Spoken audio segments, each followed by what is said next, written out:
On my wedding day, my fiancé slipped my wedding ring onto the finger of his childhood friend. He told me that if I couldn't fall in line, he would make her his wife. I simply answered, "All right." The day my wedding ring was stolen, I said, "All right." The moment the doors to the reception hall closed, the lingering echoes of applause were swallowed by the crystal chandeliers above. We were at a historic luxury hotel on Fifth Avenue in Manhattan. The aisle was surrounded by 120 round tables, completely covered in white lies and champagne gold roses.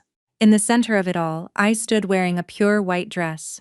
I am Eleanor Mercer, 29 years old. Today, I was supposed to marry Harrison Sterling, a man I had been dating for 7 years. The ceremony had reached the exchange of rings. The officiant spoke in a calm voice, prompting the groom to present the ring to the bride. Harrison received a small velvet box.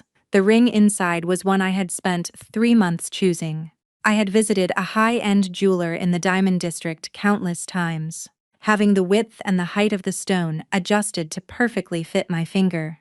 Engraved on the inside in tiny letters were my and Harrison's initials. Right then, my smartphone buzzed inside my clutch bag.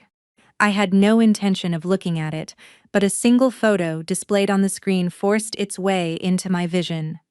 It was taken the night before at the back entrance of the hotel at 1:17 in the morning. Harrison's arm was wrapped around the waist of his childhood friend, Chloe Ashford, the woman who was supposed to be standing nearby as a guest. I raised my head. Harrison was holding the ring box, but he did not walk toward me. His gaze bypassed my shoulder and landed on the guest seating. Standing there was Chloe, wearing a white dress. Her eyes were brimming with tears, making her look like a wounded fawn that the whole world had wronged. Yet, her left hand was reached out forward, far too naturally. Chloe Harrison, her voice echoed through the venue over the microphone. It was a soft, sweet voice I had never heard in the 7 years I had been by his side. "This ring belonged to you from the very beginning." The guests at the 120 tables collectively held their breath. The officiant froze with a smile plastered on his face, and a murmur erupted from the family seating areas. My mother grabbed my wrist. Her nails dug into my skin, sending a jolt of pain, but the fact that her hand was trembling hurt me far more. Harrison took Chloe's left hand and slowly slid the ring meant for me onto her finger. The size was astonishingly perfect. It could not have been a coincidence. He had measured her hand in advance. "Eleanor," he finally turned to look at me. In his eyes there was no hesitation and no guilt, only irritation and disdain. "If you refuse to be submissive, I will make Chloe my wife. She doesn't doubt me. She doesn't corner me. She doesn't calculate every little thing like a ledger the way you do." Chloe let out a faint sob, crying out Harrison's name, but she made no move to take the ring off. The diamonds sparkled on her finger, hiding my and Harrison's initials against her skin. I took exactly 1 step forward. The 128 pearls I had hand-sewn onto the hem of my dress swayed. On the day of my fitting, the back waist had been slightly loose, so I stayed up until midnight altering it. My mother sat beside me, threading the needles. We barely slept for 2 nights. Soon into every single one of those tiny pearls were my hopes and my mother's prayers. Harrison's voice was surprisingly quiet. "Are you really okay with this?" he scoffed. "Are you going to make me say more?" "No," I smiled. It was not a smile twisted by the inability to endure. It was the smile of a person who had finally set down a heavy burden they had been carrying for a long time. All right, leaving behind that single word, I turned my back on him. The gazes of the entire room pierced my spine. Someone held up a smartphone. Someone whispered a quiet expression of pity. Someone else muttered that this was going to be a disaster. I did not look back. I walked into the bridal suite and locked the door from the inside.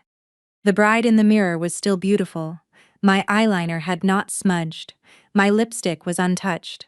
I slowly removed my veil and folded it on the vanity. Beneath it lay another red ring box. It was the ring I had intended to give to Harrison. Inside was a handwritten card. I had rewritten the final sentence 5 times before finally choosing the words, "Let us keep looking in the same direction side by side." I did not open the box. I took out my smartphone and dialed a save number. The person answered on the second ring. Miss Lawson, I said. You do not need to cancel the reception. Please begin Plan B as scheduled. On the other end of the line, Beatrice Lawson, a female corporate attorney, fell silent for a brief second. You are truly not hesitating anymore, are you? I am not. The starings will come to crush me in earnest. I know, I said, pulling a heavy-duty envelope from my bag. It was sealed with red wax. 3 months ago, as I prepared this, I had prayed the day would never come when I would have to use it. But a prayer was just a prayer. Beatrice, I said, staring at my reflection in the mirror. I am done keeping quiet just to please someone else. Understood. Let us begin then. I ended the call and dug my thumbnail into the edge of the envelope. The sound of tearing paper echoed unusually loud in the quiet room. At that exact moment, someone called my name from outside the door. It was my mother. I put the envelope back into my bag and unlocked the door. My mother stood there in an elegant navy blue evening gown. Pinned to her chest was a small, vintage pearl brooch I had bought for her with my first paycheck. It was something she had stopped wearing years ago, claiming the clasp was broken. She looked at me and pressed her lips tightly together. Let us go. That was all she said. I nodded. That day, I did not run away from my wedding venue. I started walking to reclaim my own life. The old office and 3 months of preparation. A black Lexus was waiting in the hotel's underground parking garage. The person holding the rear door open was Beatrice Lawson. She was in her early 40s, wearing a sharp gray pantsuit, not a single hair out of place. When she saw my face, she offered no words of consolation. She merely gave a short nod. I will drive. That was enough. I sat in the back seat next to my mother. As the door closed, the uproar of the venue faded into the sound of a distant world. My mother had both hands clenched tightly in her lap. I wrapped my hands around hers. They were as cold as ice. Eleanor, yeah, I could not say anything in there. Is this really okay? After what he did to you, I shook my head. I saw you trembling. Mom, that was enough. Tears welled up in my mother's eyes, but she did not cry. My mother had always been the kind of person to straighten her spine first and before shedding a tear. She had lost her husband early, raised me while bowing her head to relatives, and even tried to sell her old rings to gather funds for me when my company was struggling. The car left Midtown and headed toward a gritty warehouse district in Brooklyn. We arrived at an old 7-story building. 3 years ago, when I founded my tech startup, this was the first office I rented. The rent was $800 a month. In the winter, the wind blew through the window cracks, and in the summer, the air conditioning did not work. Harrison never visited. He simply laughed and asked what I was doing in a dump like that. The main elevator was broken, leaving only a small freight lift operational. Leaving my mother in the car, Beatrice and I went up to the 7th floor. A yellow emergency light flickered in the hallway, casting long shadows at our feet.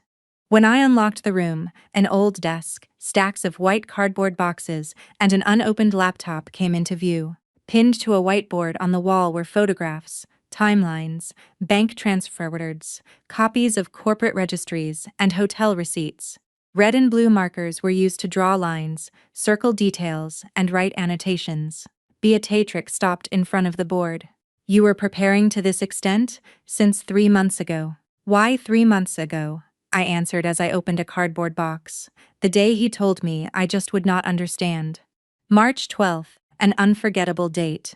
At 3:00 p.m. that day, Harrison texted me saying he would be working late. Taking his word for it, I had started slow-cooking braised beef short ribs. But that evening, I happened to spot his car in an underground parking garage in Tribeca. The entry time was 4:45 p.m. The car was parked beneath the building of the design firm where Chloe worked. I took a picture and sent it to Harrison. 6 minutes later, he replied, claiming he was just picking her up because her car had broken down. He came home 11 that night. I had placed the cold stew on the dining table. He took one bite and frowned. It is cold. It would have been hot if you had not been late. He did not question the meaning behind my words. He took a shower and, with his hair still wet, looked at the printed photo I had left on the table before finally sitting across from me. Eleanor, Chloe, and I have known each other for over 20 years. She is like a little sister from the neighborhood. You might not understand, but relationships like that exist. If you have been together for 20 years, why did you not marry her? He did not answer. After a long silence, he spoke in a low voice. Things are not that simple. He then went into his home office and locked the door from the inside. Late at night, I could hear his voice leaking through the door as he talked to someone on the phone. I could not hear the exact contents, but I could gauge the temperature of his tone. It lacked the irritation he directed at me. Instead, it carried a soft, comforting warmth meant for Chloe. That night, I wrote the first line in my secure digital notepad. If he doesn't return, I will walk on my own. It started as a simple note, but from then on, I gathered evidence piece by piece. GPS records, hotel receipts, recovered data from deleted messages, corporate registries. I tracked funds moving from Harrison's personal bank account to a third-party account. Chloe was his main mistress, but she was not the only one.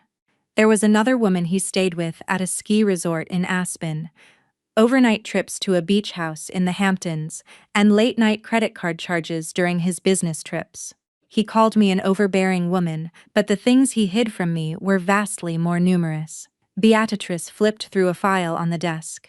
This is the prenuptial supplementary agreement Harrison tried to make you sign, correct? Yes. The contents are highly malicious. Joint management rights to all new technology, client data models, and credit scoring algorithms generated within 2 years of marriage. It isn't a standard prenup. He said it was so we could support each other as husband and wife. I laughed. There is no phrase more conveniently abused than supporting each other as husband and wife. Beatrice closed the file, and the initial author of this draft is Chloe Ashford. Yes, she forgot to delete the revision history metadata. Ashford Consulting LLC, the company Chloe had established, was ostensibly a management consulting firm for small businesses. But part of its client list perfectly matched data leaked from my company. The structure of her proposal materials, risk evaluation models, and even the calculation formulas for estimates were identical. Harrison had not just betrayed his fiancée, he was trying to lay my company, my credibility, and the work I had built over years at Chloe's feet. I booted up the new laptop and downloaded an encrypted folder from the cloud. As the loading bar stretched across the screen, I watched the wind peel back the old duct tape sealing the window gaps. The broken engagement was never the main issue, I said. What I am really taking back isn't a man, but my life's work. Hearing those words, Beatrix smiled slightly for the first time. Then let us lay everything out at tomorrow's family meeting. Yes, I packed the laptop into my bag. They think I am going to cry and apologize. I am sure they do. That is why tomorrow I will show them the ledger. I turned off the lights in the old office. Only the yellow emergency light remained in the hallway, stretching our shadows long and thin. I knew I was never going back. There was no place for me to return to, not at that wedding venue, and certainly not with the Sterling family. A single debt clearance document at the family meeting. At 3 the next afternoon, I brought my mother and Beatrice to an exclusive private dining club in the Upper East Side. It was the establishment the Sterling family always used when discussing internal family matters. The oak room featured mahogany walls and expensive floral arrangements. It was the exact place my mother had first met Harrison's parents.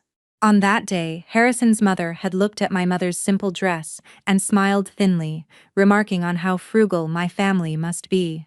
My mother had just bowed her head and thanked her. In the car ride home, my mother had not spoken a single word. Inside the private room, 6 place settings were arranged. At the head of the table sat Harrison's father, Richard. Next to him was Harrison's mother, Caroline. Harrison sat beside her, and Chloe sat to his right, wearing a pale blue dress. She had applied heavy makeup to hide her swollen, cried-out eyes from yesterday. My mother had arrived early and sat with perfect posture in the seat closest to the door. She had not touched her teacup. I took the empty seat.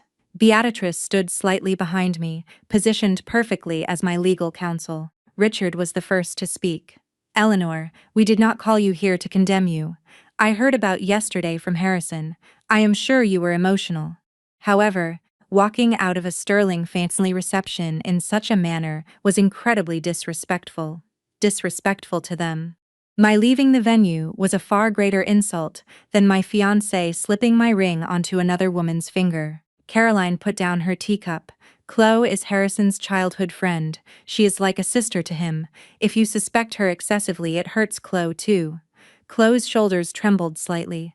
Eleanor, I really did not mean for that to happen. Harrison just suddenly did it yesterday. I did not look at her.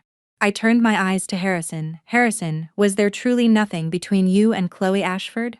The room went silent. The faint clinking of silverware echoed outside the door. Harrison stared back at me, let out a deep sigh after a long pause and spoke. Eleanor, that's enough. I'm sick of your habit of investigating everything. Chloe doesn't snoop through my phone. She doesn't track my movements, and she doesn't turn our daily life into an interrogation like you do. Yes. I went too far yesterday by putting the ring on her, but you drove me to do it. With those words, my last ounce of hesitation vanished. I opened my bag and placed a single document on the table. It was a debt clearance confirmation, stamped with a red certified seal. Richard picked it up first. As he read through it, a deep crease formed between his eyebrows. What is the meaning of this? Exactly what it looks like, I explained flatly. 3 years ago, the Sterling family provided $15,000 to my company. By contract, it was not an investment but a loan with a 12% annual interest rate. Over 3 years, I have repaid the principal and the interest totaling $17,685. Last month, I received this clearance confirmation from the Sterling legal department.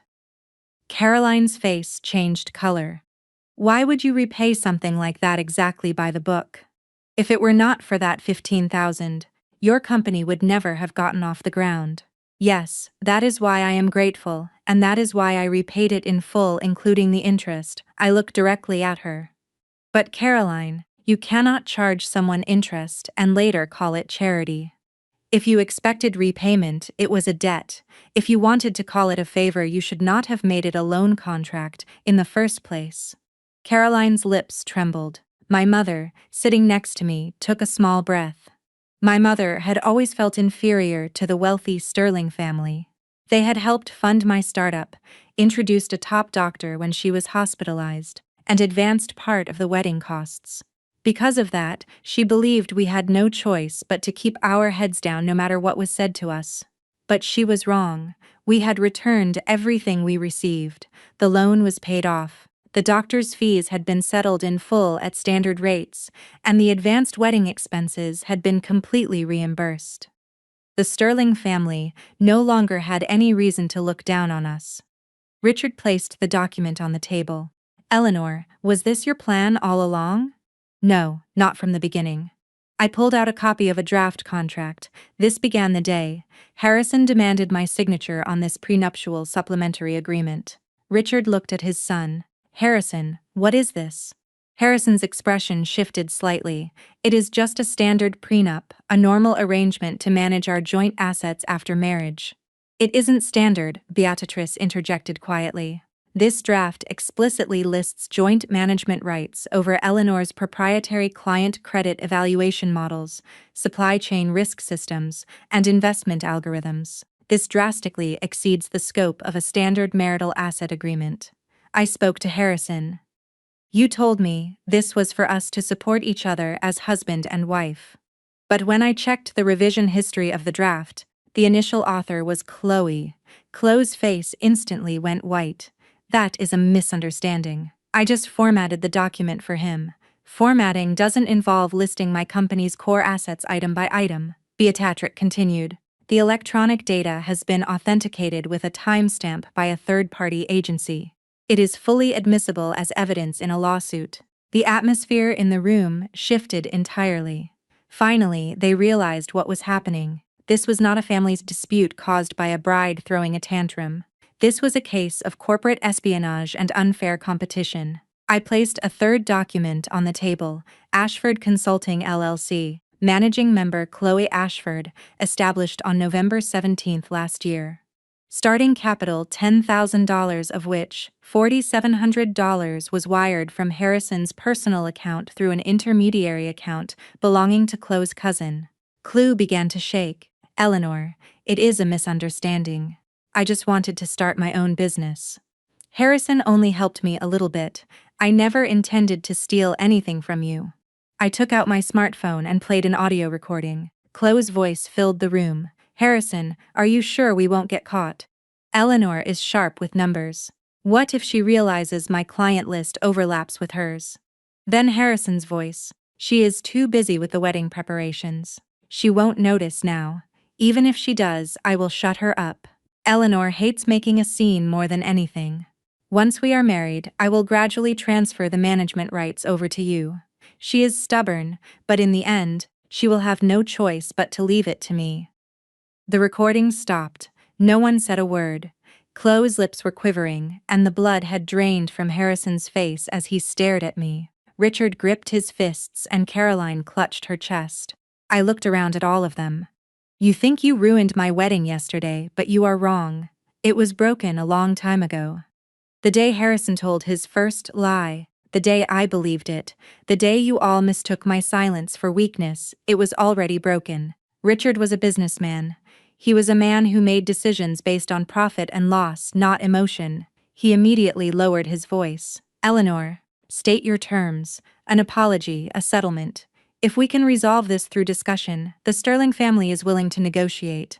I have 4 terms. I placed a formal legal notice drafted by my lawyer onto the table. First, Harrison and Chloe will issue a public apology admitting to the humiliation at the reception and the misappropriation of trade secrets. Second, Ashford Consulting LLC will be liquidated, and all use of my company's data, models, and client lists will cease immediately. Third, payment of $350,000 in direct damages and lost profits. Fourth, Harrison will permanently waive any future claims to my company's assets. Caroline shrieked, $350,000. Are you out of your mind?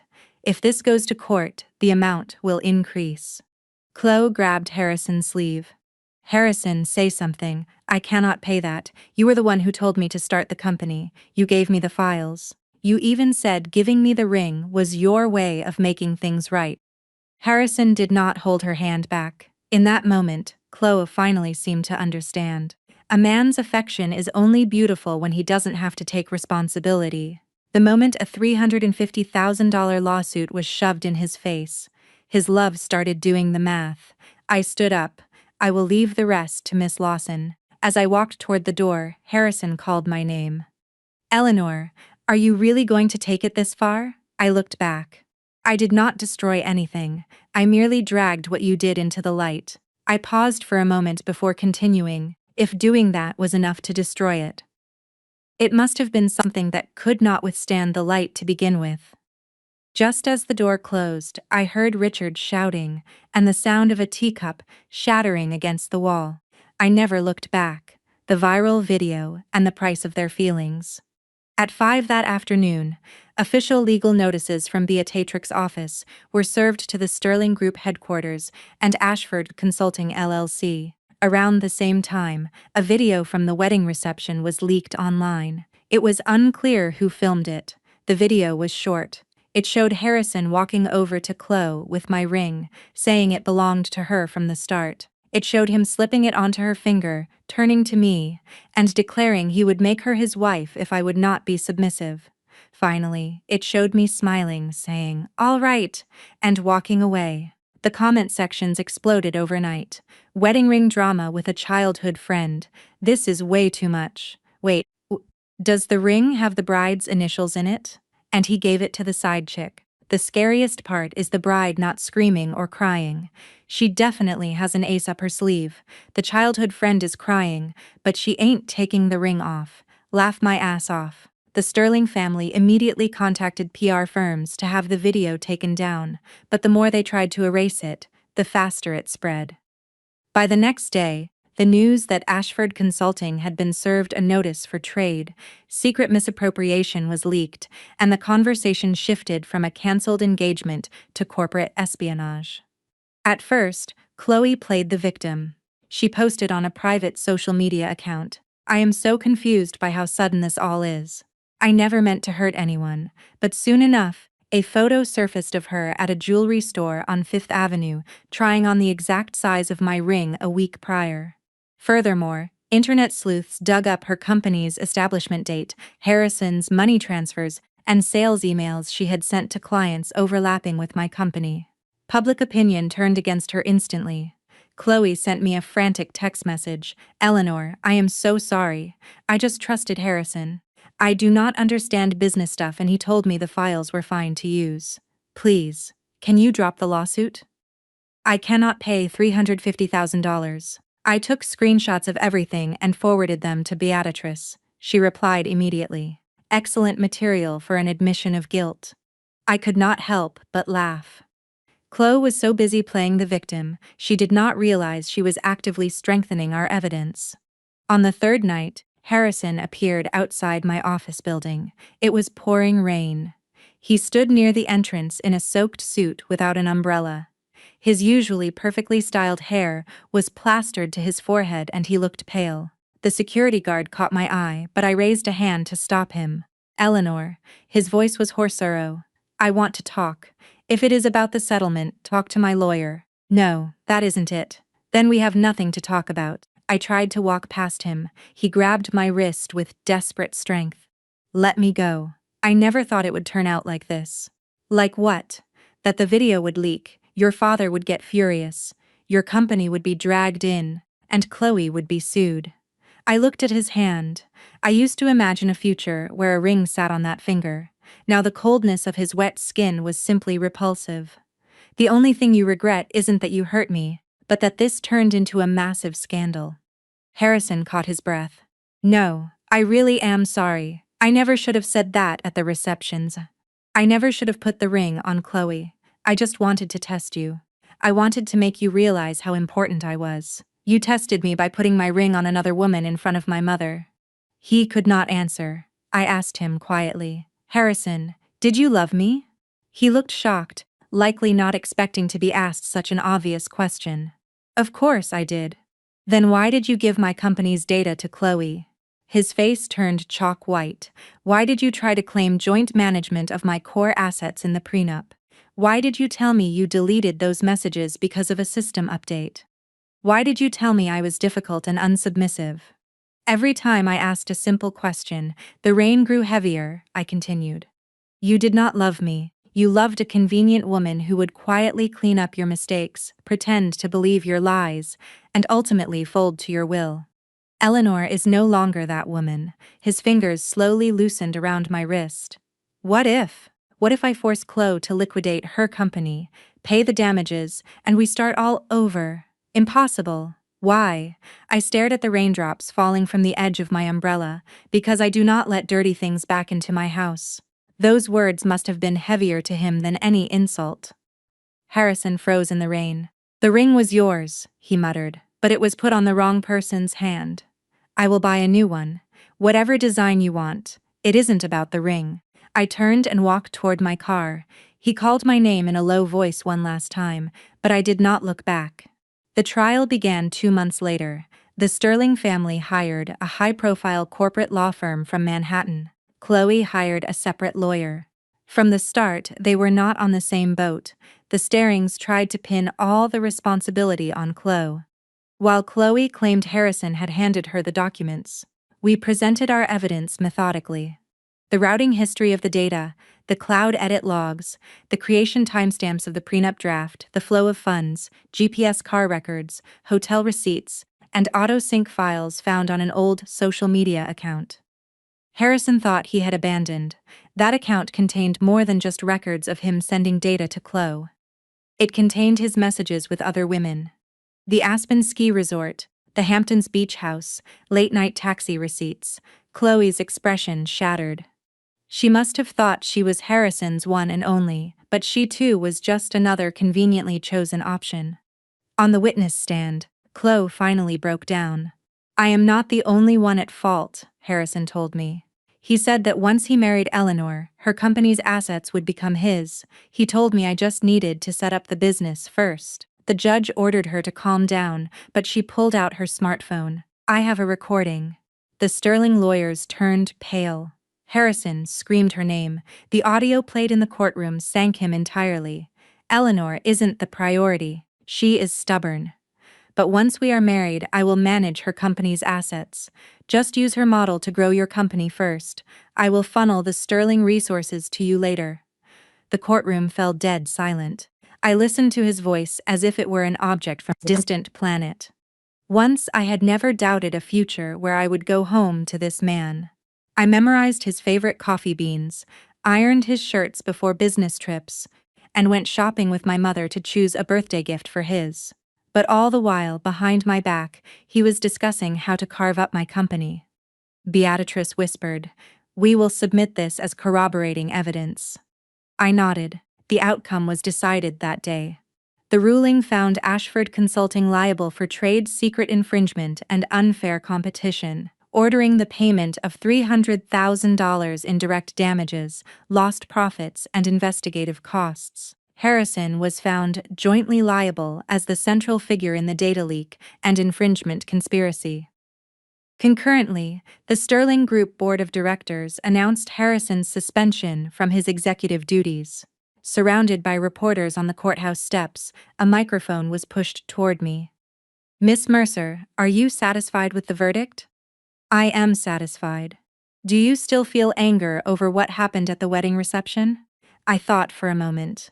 "I feel gratitude," the reporters murmured in confusion. If he had not acted the way he did at the reception, I might have wasted a little more of my time. I am grateful I was able to cut my losses early. That evening the headlines rolled out. Female CEO who lost her fiancé at the altar strikes back in court. Praised for cutting losses early comment. Sterling heir suspended. I did not read the articles to the end. I placed my smartphone face down and called my mother. "I won." My mother's voice choked up on the other end. "Welcome back, Eleanor." "Yeah." I looked out the window. The rain had completely stopped. "I accept your apology, but I do not forgive you." Following the verdict, Chloe came to my office building exactly once. She was wearing a white coat. The soft, radiant aura she possessed at the reception was gone. Her cheeks were hollow and heavy dark circles shadowed her eyes. As I walked out of the lobby, she immediately rushed over. "Eleanor." Her voice was thick with tears. I realized how badly I messed up. I was tricked by Harrison. I am a victim too. I stopped walking. "A victim?" "Yes. He told me his marriage to you was just on paper. He said you were just a business necessity, and that I was the one he truly loved. He said taking the company files was fine because they would be his once you were married." "Chloe," I cut her off. "You're not a victim." Her face stiffened. "When you used my data to pitch to clients, you were not a victim. When you stood in my place of honor at my wedding, crying but refusing to take off my ring. You were not a victim when you sent proposals under your company's name to my clients. You did so of your own free will. Now that you can no longer foot the bill, you just want to stand on my side." Her lips trembled. "Then what am I supposed to do?" "That is your problem." I left her there and started walking. I heard sobbing behind me, but I did not turn around.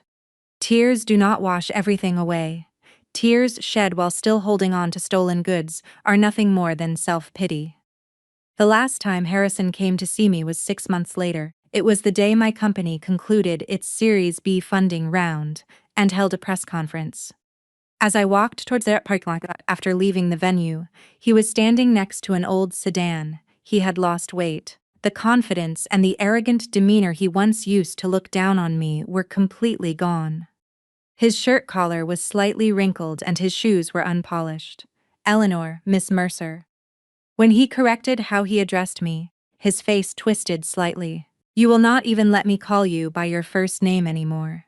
We are no longer in a familiar relationship." He pulled a red ring box from his pocket. I knew immediately what it was. It was that ring, the one that was slipped onto Chloe's finger, the one that became photographic evidence in court, the one I had chosen. I got it back. He opened the box. The diamond had been cleaned and reflected the dim lights of the parking garage. "This originally belonged to you. Throw it away." His fingers froze. "You do not want it. I do not. But you spent 3 months picking it out." Yes, but it was placed on someone else's hand. I'll buy you a new one. Any design you want. I'll get it, Regrav. I felt a wave of exhaustion. He still believed that if he just replaced the object, he could erase the past. Harrison, a new ring will not stop my mother's hands from trembling at that reception. It will not erase the fact that you leaked my company's data. It will not erase your voice telling me I was unsuited for you. I want to compensate you. Pay the compensation in installments as ordered by the court. He smiled bitterly. You really treat everything like a business transaction. Do you not? If I do not, you will just use my emotions again. After a long silence, Harrison spoke in a low voice. Can we really never go back? We cannot. If that reception had not happened, would things have been different? I shook my head. No. We passed the point of no return long before that, the day you told your first lie and I pretended to believe it, the day you mistook my compromises for weakness. The day you tried to use my hard work as someone else's stepping stone, it was already over right then. A tear fell from his eye. I looked at that tear and realized my heart did not waver in the slightest. It was strange. In the past, if he merely looked a little tired, I would worry, choose my words carefully, and swallow my own feelings so as not to hurt him. Now I simply thought, so this business knows what pain feels like, too. Eleanor, I am sorry, I accept your apology. A spark of hope returned to his eyes for a split second. But I do not forgive you. The light died. I got into my car. Just before the door closed, he called my name, but I did not look back. 1 year later, I bought my mother a new brooch. It was a small, elegant piece made with genuine cedar pearls. On the night of her birthday, I pinned it to her dress. This must have been expensive. You are worth that much and more, Mom. My mother smiled shyly in front of the mirror. This was the woman who had worn an old brooch on a simple navy gown, clutching my hand in trembling fear on the day of the ruined wedding. She no longer needed to make herself small to please others. Eleanor. Yeah, I used to always think that I just wanted you to have a good marriage. That was all I thought about. I know. But now it is different. Marriage or no marriage, it doesn't matter. The only important thing is that you never sell yourself short. I hugged my mother from behind. I will never do that again. Promise, promise. Since then, I was incredibly busy. The company grew rapidly. Our credit scoring model proved highly effective for small business financing, leading to a series of partnerships with regional banks and logistics companies. The business the Starings had once looked down upon, as a tiny mail-order support firm, had grown into a major industry player just a few years later.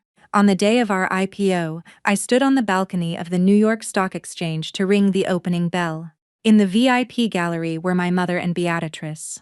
My mother wore her new pearl brooch proudly, and Beatrice raised a glass of champagne in her sharp white suit. As I rang the bell, my mind inexplicably drifted back to that old Brooklyn office.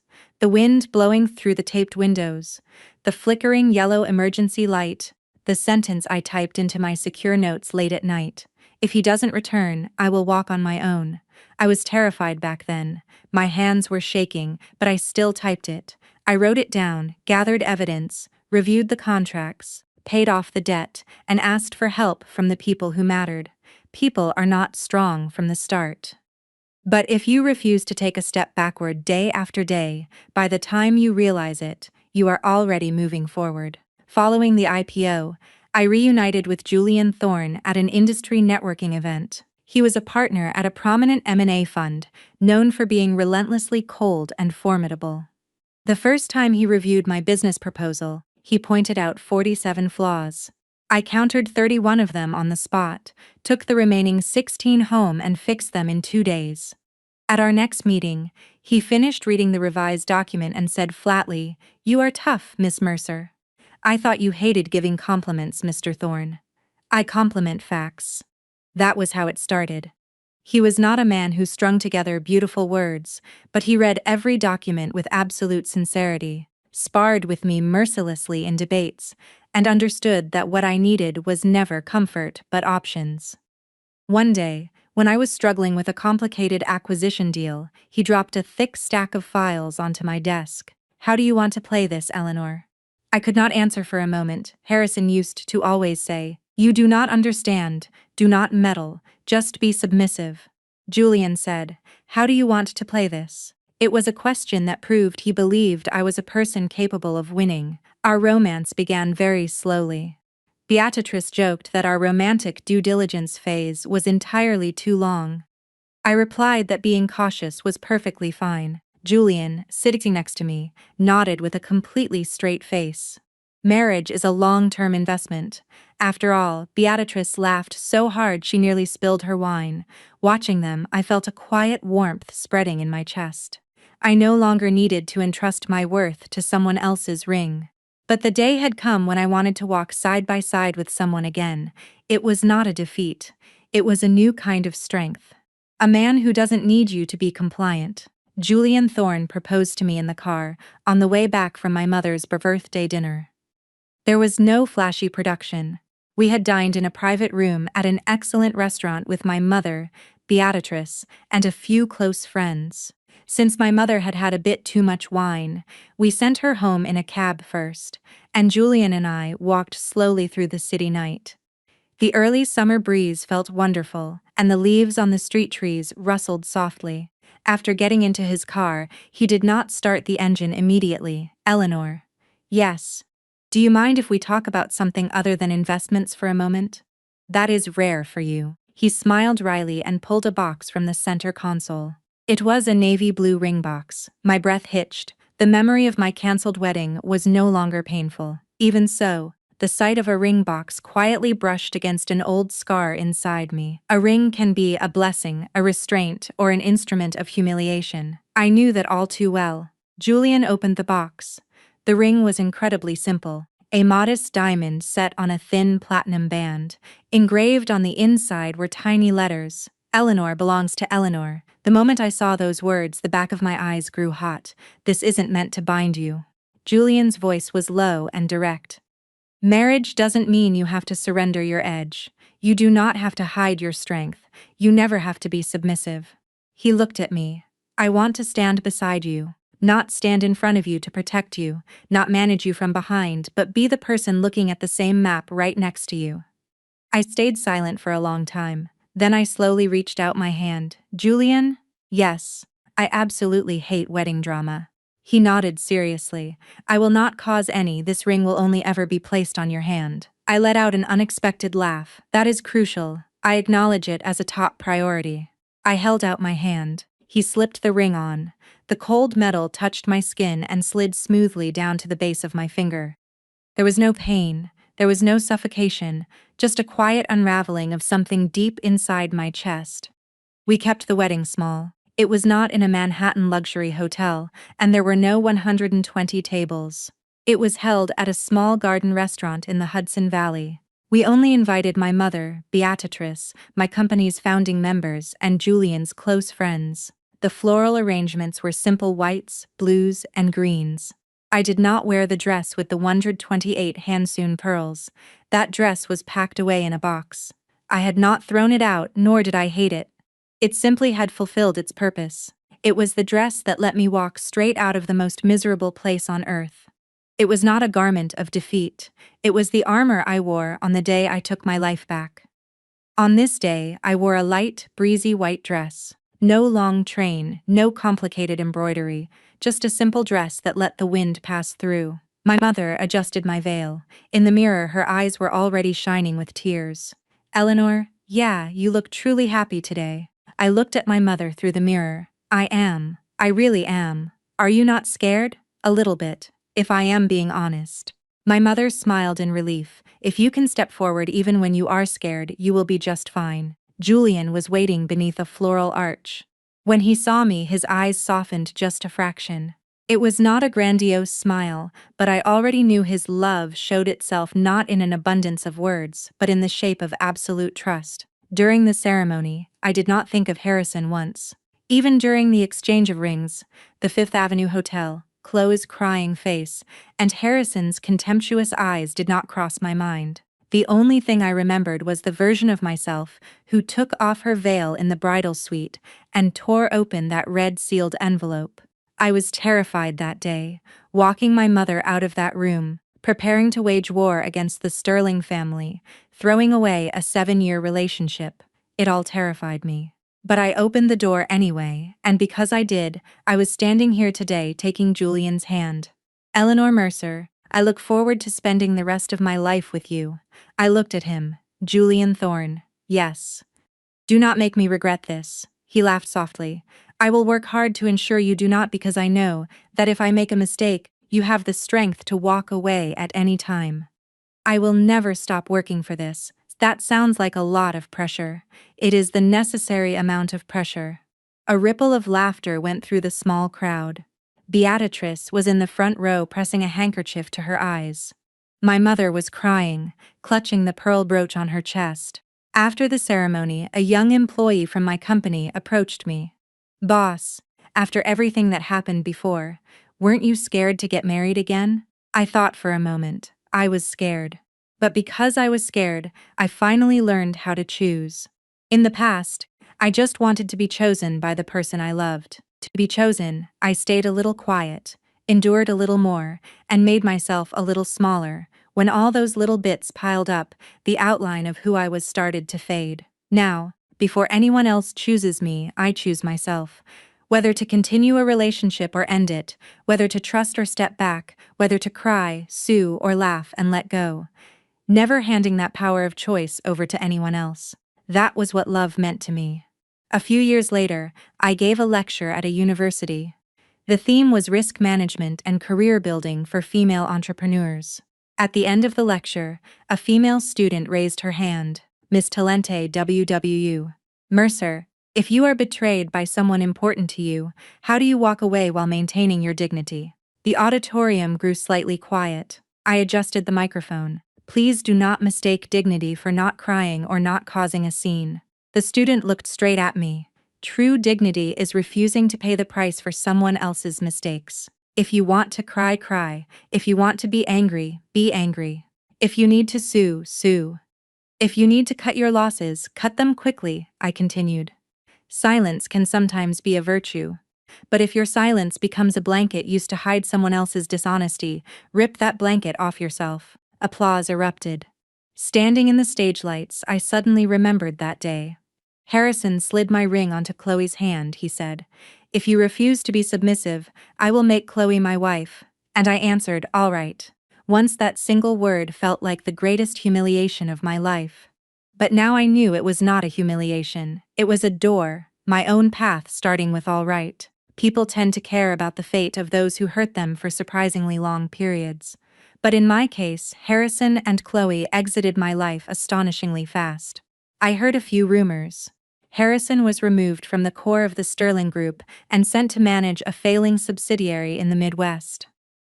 I no longer saw him driving a luxury car through Manhattan. Chloe accumulated massive debt from the lawsuit and the liquidation of her company, and I heard she left New York entirely. Richard's health declined, and Caroline stopped attending high society functions. When I heard these things, I simply nodded. It would be a lie to say I didn't think they got what they deserved, but their misfortune was not what built my happiness. They simply received the results of their choices. I am living the results of mine. That is all there is to it. I did not quit my company after getting married. Julian treated that as an absolute given.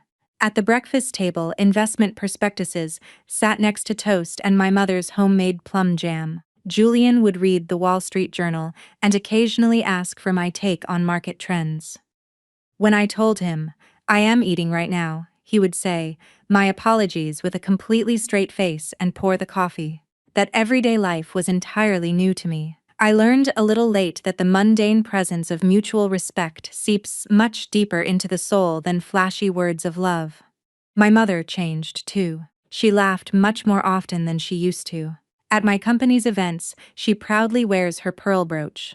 In the past, she would say she hated standing out and sit in the back row. Now, she sits in the front row and claps louder than anyone else. One day, my mother suddenly said to me, Eleanor, about that day at the wedding reception, yeah, at first I was so frustrated and so embarrassed. I just wanted to disappear from that room. I listened quietly. But when you said all right and I saw your back as you walked away, I thought, this child can never be broken by anyone. My mother looked out the window and smiled slowly. I realized all I had to do was follow your lead. I squeezed my mother's hand. I was only able to walk because you were there, Mom. No, she shook her head.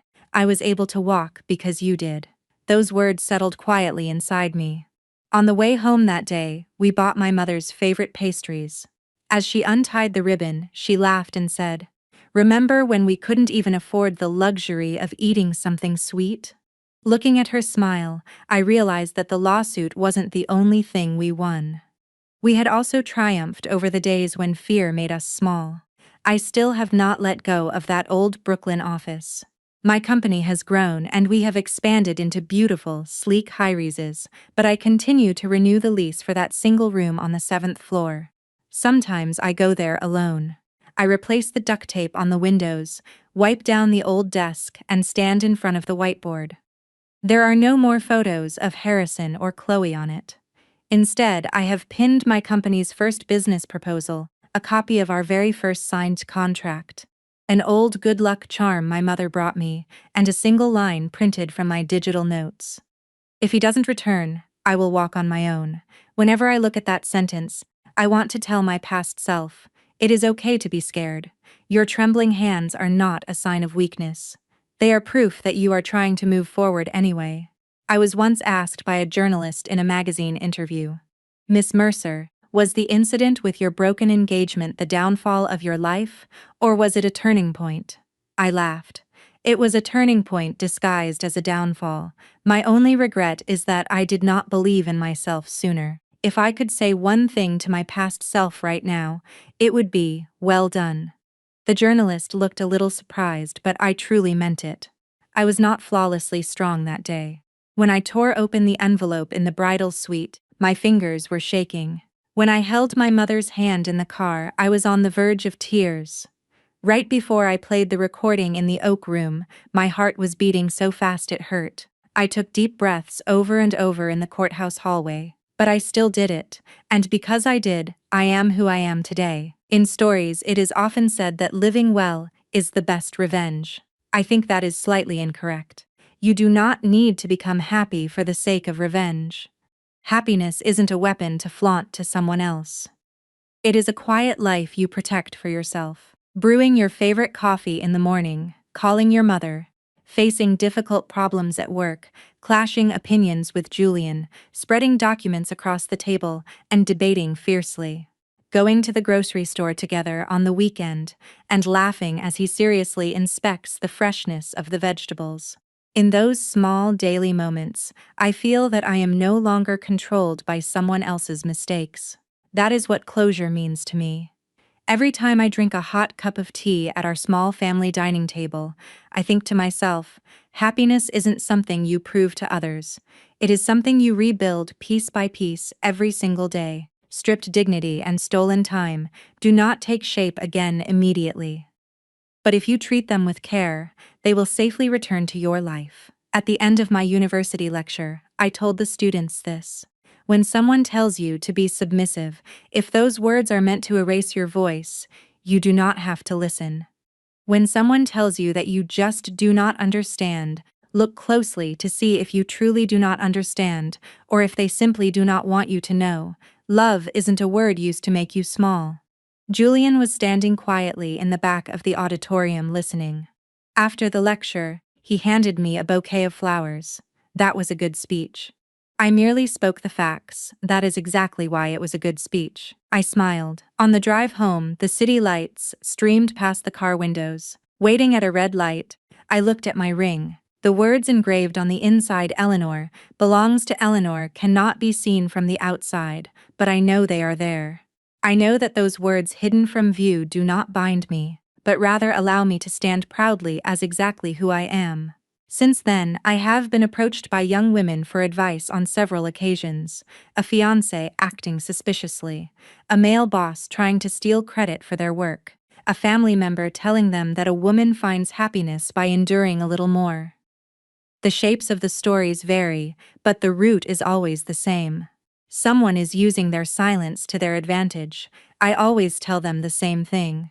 You do not have to become strong immediately. You do not have to fight perfectly. But please do not pretend you didn't see what you saw. A sense of discomfort is an alarm your heart sounds before anything else. You love them, so you want to trust them. You have been together a long time, so you don't want to break it. You don't want to cause trouble for the people around you. Those feelings are completely natural, but you must never hand over your life to protect someone else's lies. I too used to think I was a cold woman for gathering evidence, but now I know better. The one who is cold is the person who gave you a reason to doubt them. The one who is cruel isn't the person who confirms the truth, but the person who hides the truth to exploit someone else's life. Keeping records to protect yourself isn't a failure of love. It is preparation so you do not give up on yourself. Julian never asks about that heavy-duty envelope. Occasionally, when we visit the old Brooklyn office together, he stops in front of the whiteboard and simply says, "So, this is where it started." When I reply, you could also say, "This is where I ended it." He shakes his head, "No, this is where you restarted yourself." When I heard those words, I cried a little. He pretended not to notice my tears. I finally learned to call the kindness of pretending not to notice love. That is why I still haven't thrown away that old envelope. I no longer need what was inside. The trial is over. The damages have been paid. But every time I look at its torn edge, I am reminded. I am free today because the version of me from back then, trembling with fear, still managed to tear it open. On my wedding day, Harrison Sterling slipped my ring onto the finger of his childhood friend. He told me he would make her his wife if I couldn't fall in line. I said, "All right." That all right was not a word of surrender. I was saying I would not marry him. I was saying I no longer needed him. I was saying I would take back everything they tried to steal from me, piece by piece, and I was saying that starting today, I would walk my own path. I hesitate no longer. I am no longer a supporting character in someone else's story. The power to turn the page, the voice to declare the ending at all belongs entirely to me. I am Eleanor Mercer. I am a woman who on the day of her wedding had her ring stolen and handed to another woman by her fiancé, yet stood tall and walked out under the gaze of everyone present. After that, I protected my company, won my lawsuit, protected my mother, and regained the strength to love someone once more. I am not a woman who shrinks when told to be submissive. I am sharp, I am determined, and I am a human being worthy of being warmly loved exactly as I am. And from this day forward, I will continue to choose my own life with my own two hands. Thank you for watching until the very end. If you enjoyed this, please leave a like and subscribe to the channel. We will continue to bring you stories that resonate with thee.